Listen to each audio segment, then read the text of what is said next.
মরণ। আল্লাহর আদালতের সামনে দাঁড়াতে হবে, ফাইসালাটা কার? সেই জন্য আমার মা বাঁচতে পারবেন না। হে আমার মা, আপনি আজকে যেই বাড়ির মালিক, এই বাড়ির মালিক ছিল গো মা আপনার শাশুড়ি। আপনাকে আপনার স্বামী যেদিন বিবাহ করে বাড়িতে নিয়ে আসে, আপনি ছিলেন ভিন্ন বংশের একজন নারী। আপনি ভিন্ন বংশের একজন পুরুষের হাতে কালেমার বন্ধনে আবদ্ধ হয়ে যখন স্বামীর বাড়িতে আসেন, বেনারসি শাড়ি পরিয়ে বান্ধবীরা মিষ্টি মুখ করিয়ে আপনাকে বাড়িতে নিয়ে আসলো। আপনার শাশুড়ি আদর সোহাগ করে আলমারির চাবিটা আপনার আঁচলের মধ্যে বাইদা দিয়া, হে মা, আপনাকে বাড়ির মালিকানা দিলেন।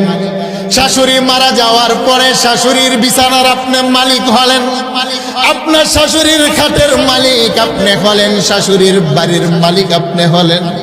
শাশুড়ি যে গ্লাসের মধ্যে মা পানি পান করত, সেটার মালিকও আপনি হলেন।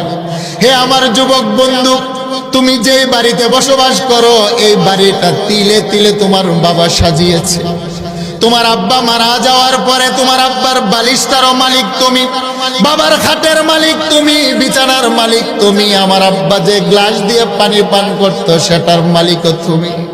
হে আমার যুবক বন্ধু, যেদিন তুমি মারা যাবে, তোমার সুন্দর খাঁচা থেকে আমার মালিক যেদিন তোমার রূহটা বের করে ফেলবে রে, সমাজের বন্ধুগুলা দৌড়িয়ে এসে কেউ বাজারে যাবে, লক্ষ্মীপুর বাজারে।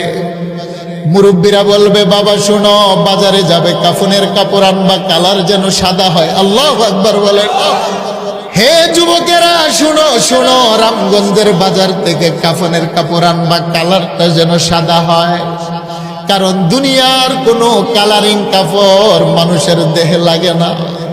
মুরব্বীরা বলবে, যুবক শুনো, 3 টুকরা কাপড় আনবা, বেশি কিন্তু আনতে পারবা না। পুরুষের জন্য 3 টুকরা কাপড়ের বেশি দেওয়া জায়েজ নাই। নারী যদি মারা যায়, মুরব্বীরা বলবে, শুনো, 5 টুকরা কাপড় আনবা। হে যুবক বন্ধু, গভীর মনোযোগ।